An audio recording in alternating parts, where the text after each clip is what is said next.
Dalam hadis yang lain dikeluarkan oleh Al-Imam Abu Dawud, wa hadzal hadis sahih, hadis yang sahih, Rasulullah mengatakan innallaha harramal khamra. Allah mengharamkan khamr, wa thamanaha, dan Allah haramkan hasil jual beli khamr. Wa harramal maitata, dan Allah haramkan bangkai.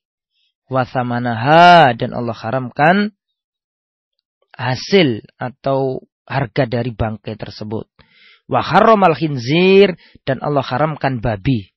Wa thamanahu, dan harganya babi. Inilah yang saya sampaikan tadi. Allah kalau haramkan sesuatu, maka Allah haramkan pula jual belinya. Ya. Jadi tidak diperbolehkan. Nah, ini saya sampaikan seperti yang saya sampaikan ke antum semuanya tadi, Anda semuanya. Ini hadisnya sudah ketemu ini ya. Hadis yang sahih dikeluarkan oleh Al-Imam At-Tabrani. Rasulullah sallallahu alaihi wasallam mengatakan la'anallahul khamra. Allah melaknat khamr, minuman keras. Wasyaribaha, dan orang yang meminumnya. Wasyaqiyaha, dan orang yang menuangkannya. Ya, dan orang yang menuangkannya. Wabai'aha, dan orang yang membelinya.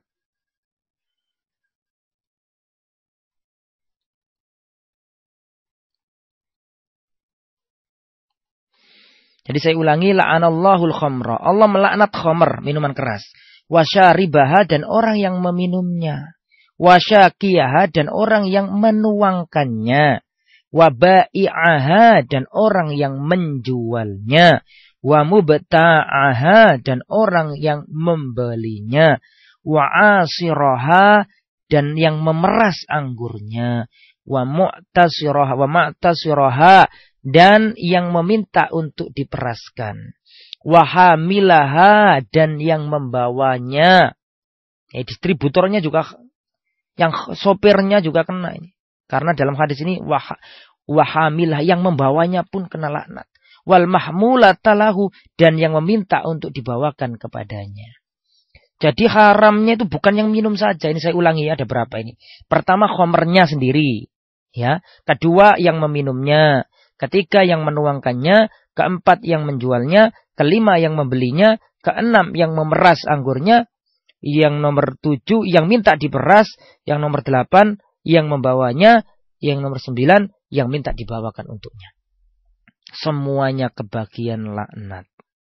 Maka hendaklah kita berhati-hati. Dalam hadis yang lain, Ibnu Majah menambahkan, wa akila thamaniha, dan Allah melaknat orang yang memakan hasil penjualannya. Jadi genap 10 yang terlaknat.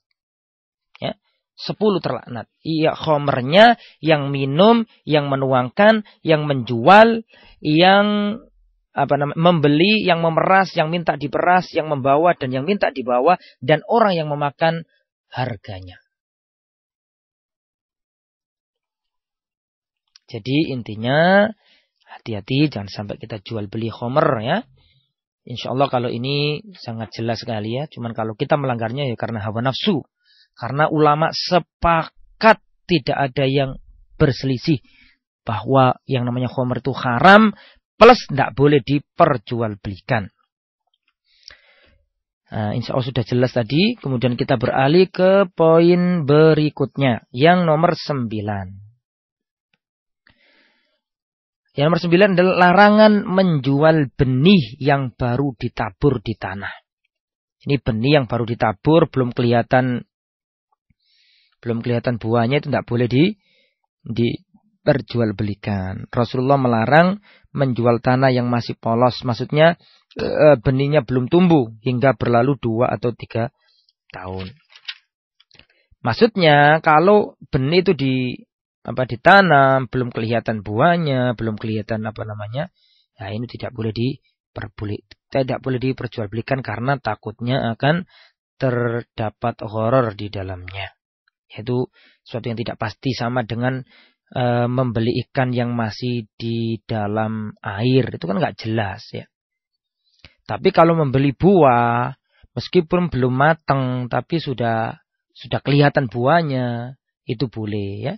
Tapi kalau masih, kata orang Jawa ini ya, nggak tahu masih penuh ini paham apa enggak.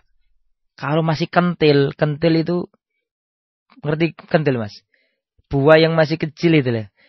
Sebelum kelihatan tampak, lah itu tidak boleh diperjualbelikan. Tapi kalau sudah tampak, mentes, sudah